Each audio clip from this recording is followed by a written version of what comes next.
+1 political സയൻസിലെ 6ാമത്തെ പാഠമായിട്ടുള്ള judiciary, അതായത് ഗവൺമെൻറ്റ്സിൻ്റെ 3 organs നമ്മൾ പരിചയപ്പെട്ടു. Executive, legislative, then judiciary. നീതിന്യായ വിഭാഗമാണ് ജുഡീഷ്യറി എന്നറിയപ്പെടുന്നത്. അപ്പോൾ ഇതിൽ നമുക്ക് പ്രധാനമായിട്ടും ചോദിക്കുന്ന ചോദ്യങ്ങളെ ആദ്യം നോക്കാം. സുപ്രീം കോടതിയിലെയും ഹൈക്കോടതിയിലെയും ജഡ്ജിമാരെ അപ്പോയിൻറ്റ് ചെയ്യുന്നത് ആരാണ് എന്നുള്ളതാണ് ചോദിക്കുന്നത്. ഇപ്പോൾ സുപ്രീം കോടതിയിലെയും ഹൈക്കോടതിയിലെയും ജഡ്ജിമാരെ നിയമിക്കുന്നത് പ്രസിഡൻ്റാണ്, ഇന്ത്യൻ പ്രസിഡൻ്റാണ് ഇവരെ അപ്പോയിൻറ്റ് ചെയ്യുന്നത്. നീതിന്യായ പുനർപരിശോധന, അതായത് ജുഡീഷ്യൽ റിവ്യൂ, ഇംഗ്ലീഷിൽ നമുക്ക് നോക്കുകയാണെന്ന് വെച്ചാൽ ജുഡീഷ്യൽ റിവ്യൂ ആദ്യമായി നിലവിൽ വന്നത് ഏത് രാജ്യത്ത്? അപ്പോൾ നീതിന്യായ പുനർപരിശോധന ആദ്യമായിട്ട് നിലവിൽ വന്നത് ഏത് രാജ്യത്താണ്? Answer is USA. അപ്പോൾ ജുഡീഷ്യൽ റിവ്യൂ നമ്മൾ പ്രൊവിഷൻ എടുത്തിട്ടുള്ളത് അമേരിക്കൻ കോൺസ്റ്റിറ്റ്യൂഷനിൽ നിന്നാണെന്ന് മനസ്സിലാക്കുക. നിയമവാഴ്ചയുടെ ബൗദ്ധിക പിതാവ് എന്നറിയപ്പെടുന്നത് A.B. ഡെയ്സി ആണ്. ദെൻ നമുക്ക് ഡിസ്ക്രിപ്റ്റീവ് ആയിട്ടുള്ള ആൻസറിലേക്ക് നോക്കാം.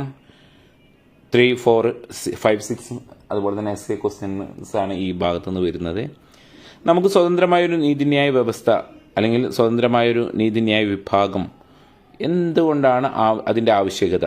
എന്തുകൊണ്ടാണ് ഒരു ഇൻഡിപെൻഡൻറ്റ് ജുഡീഷ്യറി നമുക്ക് why we need independent judiciary എന്നുള്ള ചോദ്യം വന്നിട്ടുണ്ടെങ്കിൽ, ഒരു സമൂഹത്തിലെ വ്യക്തികൾ തമ്മിലും വ്യക്തികളും ഗ്രൂപ്പുകൾ തമ്മിലും ഒക്കെ പല വിധത്തിലുള്ള ഭരണകൂടവുമായിട്ടും തർക്കങ്ങളുണ്ടാകും. അപ്പം ഇങ്ങനെ ഒരു തർക്കങ്ങളും അഭിപ്രായ വ്യത്യാസങ്ങളും നിലനിൽക്കുമ്പോൾ നിയമവാഴ്ചയ്ക്കനുസൃതമായിട്ട് ഒരു സ്വതന്ത്ര ഏജൻസി തീർപ്പ് കൽപ്പിക്കണം. അതിനൊരു തീർപ്പ് കൽപ്പിക്കണമെങ്കിൽ സ്വതന്ത്രമായിട്ടുള്ളൊരു ഏജൻസി വേണം. അപ്പോൾ അതുകൊണ്ട് തന്നെ ഒരു സ്വതന്ത്രമായിട്ടുള്ള നീതിന്യായ വിഭാഗം നമുക്ക് ആവശ്യമാണ്. അതുപോലെ തന്നെ നിയമവാഴ്ച സംരക്ഷിക്കാനും നിയമത്തിൻ്റെ പരമാധികാരം ഉറപ്പാക്കാനും നീതിന്യായ വിഭാഗം ആവശ്യമാണ്. നീതിന്യായ വിഭാഗം വ്യക്തിയുടെ അതുപോലെ തന്നെ അവകാശങ്ങൾ സംരക്ഷിക്കാനും നിയമങ്ങളെ വ്യാഖ്യാനിക്കുകയും തങ്ങളുടെ മുന്നിൽ വരുന്ന പ്രശ്നങ്ങൾക്ക് അത് പ്രയോഗിക്കുകയും ഭരണഘടനയും അവകാശങ്ങളുടെയും അതനുസരിച്ച് പ്രവർത്തിക്കാൻ ഒരു സ്വതന്ത്ര ജുഡീഷ്യറി അത്യാവശ്യമാണ് എന്നുള്ളത്. വ്യക്തിയുടെ സ്വാതന്ത്ര്യം സംരക്ഷിക്കുക, വ്യക്തികളും സമൂഹവും തമ്മിലും, രണ്ട് സമൂഹങ്ങളും തമ്മിൽ, വ്യക്തികളും ഭരണകൂടം തമ്മിലുള്ള അഭിപ്രായ വ്യത്യാസങ്ങൾ ഉണ്ടാകുമ്പോൾ ഇതിനൊരു തീർപ്പ് കൽപ്പിക്കുന്ന ഒരു സ്വതന്ത്ര ഏജൻസി നിർബന്ധമാണ്. അതാണ് മെയിനായിട്ട് നീഡ് ഫോർ ജുഡീഷ്യറി എന്നുള്ള ഒരിതിൽ. ഓക്കെ, നീതിന്യായ വിഭാഗത്തിൻ്റെ ജുഡീഷ്യറിയുടെ സ്വാതന്ത്ര്യം സംരക്ഷിക്കുന്നതിന് വേണ്ട നടപടികൾ എന്തെല്ലാം എന്നാണ് ചോദ്യം. അതിനുള്ള ഒന്നാമത്തേതാണ് അവരെ അപ്പോയിൻമെൻറ്റ് ചെയ്യുന്ന രീതി, നിയമന രീതി, മോഡ് ഓഫ് അപ്പോയിൻമെൻറ്റ്. രണ്ടാമത്തെ നിശ്ചിതമായിട്ടുള്ള ഔദ്യോഗിക കാലാവധി, ഒരു നിശ്ചിതമായിട്ടുള്ള കാലാവധി പരിധിയാണ്. മൂന്നാമതായിട്ടുള്ളത് ജുഡീഷ്യറിയും എക്സിക്യൂട്ടീവും തമ്മിലുള്ള വേർപ്പെടുത്തൽ. ദെൻ നാലാമത്തത് ഇതാണ് മെയിനായിട്ടുള്ളത്. അതിൽ ഒന്നാമത് മോഡ് ഓഫ് അപ്പോയിൻമെൻ്റ് ആണ്. എങ്ങനെയാണ് അവർ അപ്പോയിൻമെൻറ്റ് ചെയ്യുന്നത്? അതായത് അവരെ അപ്പോയിൻമെൻറ്റ് ചെയ്യുന്ന ന്യായാധിപന്മാരെ, ജുഡീഷ്യറിയുടെ ന്യായാധിപന്മാരെ അപ്പോയിൻമെൻറ്റ് ചെയ്യുന്നതിൽ നിയമനിർമ്മാണ വിഭാഗത്തിന് പങ്കൊന്നുമില്ല. നിയമനിർമ്മാണ വിഭാഗത്തിനും കാര്യമായിട്ടുള്ള പങ്കില്ല എന്നുള്ളതാണ് അവരുടെ മോഡ് ഓഫ് അപ്പോയിൻമെൻറ്റിൻ്റെ പ്രത്യേകത. ഇന്ത്യൻ പ്രസിഡൻ്റാണ് അവരെ നിയമിക്കുന്നത്. രണ്ടാമത്തെ പറയുന്ന നിശ്ചിതമായിട്ടുള്ള ഔദ്യോഗിക കാലാവധി ഉണ്ട്. അതായത് അവർക്ക് ചുരുങ്ങിയ സമയം, അതായത് അവർക്ക് ഒരു വ്യക്തമായിട്ടുള്ളൊരു സമയം കൊടുക്കുന്നു. ന്യായാധിപന്മാർക്ക് നിശ്ചിത സേവന കാലപരിധി ഉണ്ടായിരിക്കും. ഒഴിച്ചുകൂടാൻ പറ്റാത്ത ചില സന്ദർഭങ്ങളല്ലാതെ ഏതൊരു ന്യായാധിപന്മാരും തൽസ്ഥാനത്ത് നീക്കം ചെയ്യാൻ പാടില്ല എന്നുള്ളതാണ് നിയമം. മൂന്നാമത്തത് ജുഡീഷ്യറും എക്സിക്യൂട്ടീവും തമ്മിലുള്ള വേർപ്പെടുത്തൽ.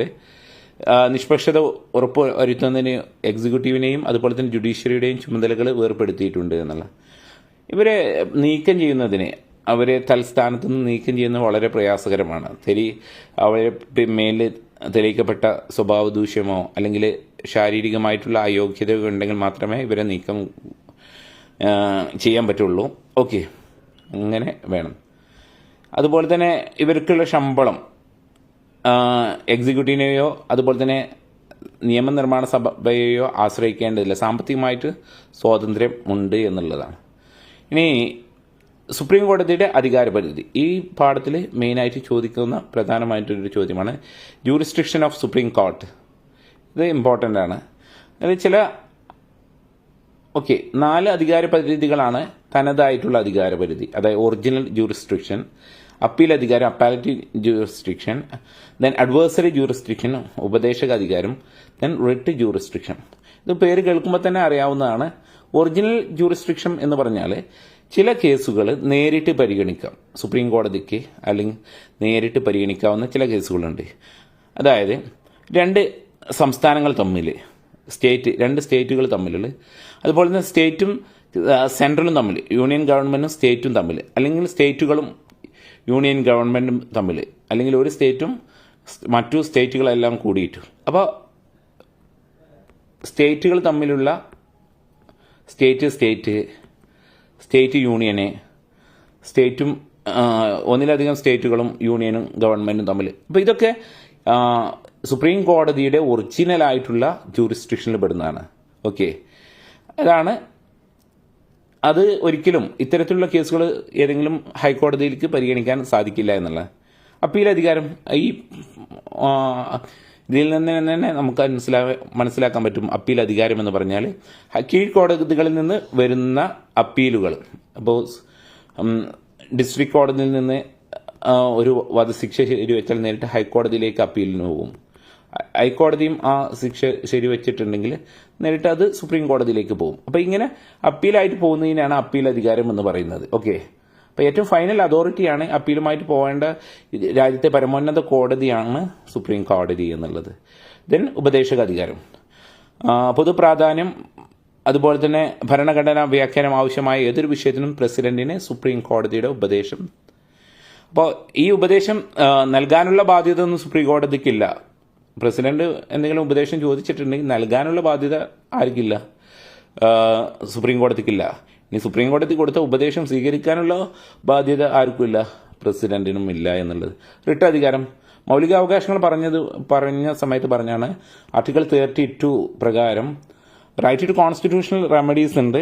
ഹൈക്കോടതിയോ സുപ്രീം കോടതിയോ നമുക്ക് സമീപിക്കാം. അപ്പോൾ റിട്ട് അധികാരത്തിൽ നമുക്ക് ആദ്യമൊക്കെ നമുക്ക് എന്ത് ചെയ്യാൻ പറ്റും?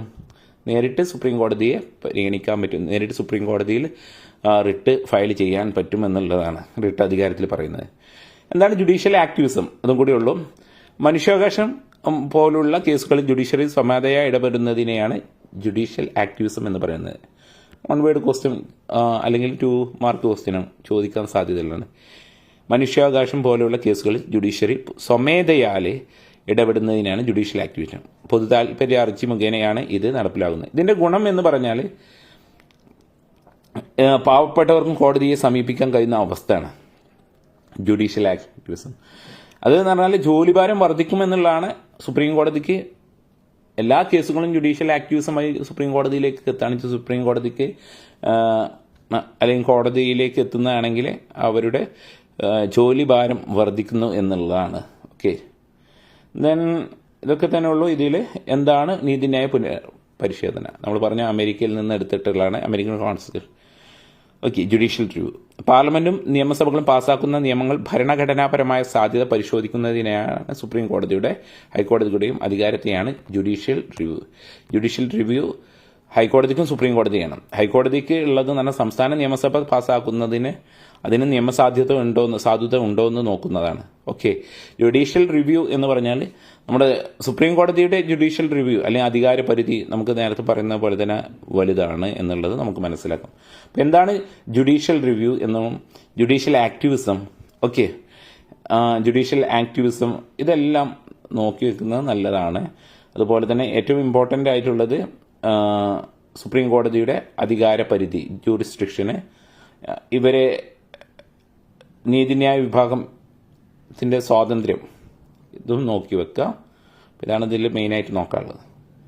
Thank you.